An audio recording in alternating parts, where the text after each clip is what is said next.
Welcome back. Industrialization, advancing technologies, new materials, and new economic and political systems changed this relationship between people and water systems. The steam engine transformed cities and landscapes around the world in multiple ways. Large shipping canals, including the Suez and Panama canals, were built with industrial dredging machines. They also served the transport of global commodities such as petroleum and steamships.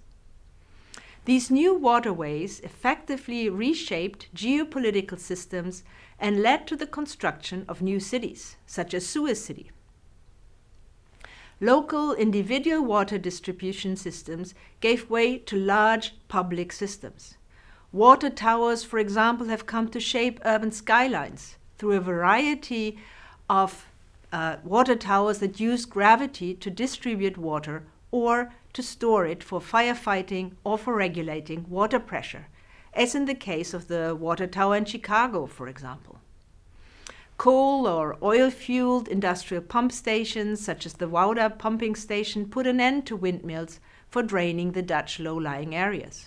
Then there are giant dams, such as the Hoover Dam, which provides energy for some 1.3 million people in Nevada, Arizona, and California.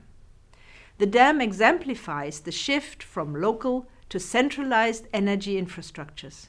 As a result, traditional local patterns have often been abandoned.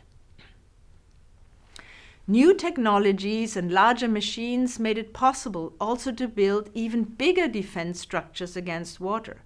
Think of the concrete blocks on many coasts, concrete riverbeds, or large dams designed to keep water out.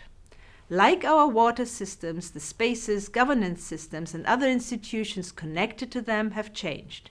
Historic sites have become heritage, often devoid of context, as historical practices have been forgotten or become impossible. The island of Schokland, located in the Zuiderzee, for example, is since 1942 part of dry land, the Noordoostpolder. The beautiful palace of Chenonceau in France, built on the foundations of a watermill, no longer hosts ladies of the court, but instead serves as a museum. Yet many historic sites have much to offer for sustainable development. Sites like the Barai in Angkor, also called the hydraulic city, can help us think about what we need to do to create circular water systems and what kind of temporal interventions or community structures are needed to make them work. The Yayatanaka Barai shown here, for example, is a man-made basin to store excess water at the end of the rainy season, taking into account changing water patterns.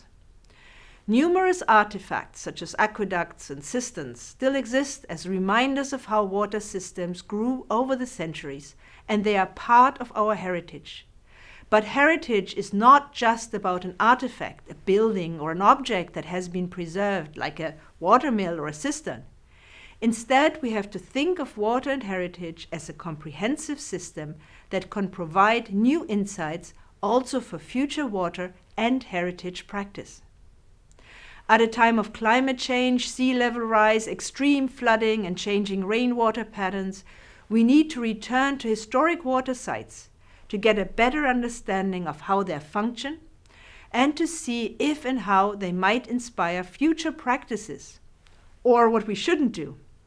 Studying these sites will also help us to develop new approaches, to learn from historic practices, to preserve heritage sites, and to promote sustainable development. What historical water practices and structures can you think of that can help us inspire or question the choices that we have made in our living with water?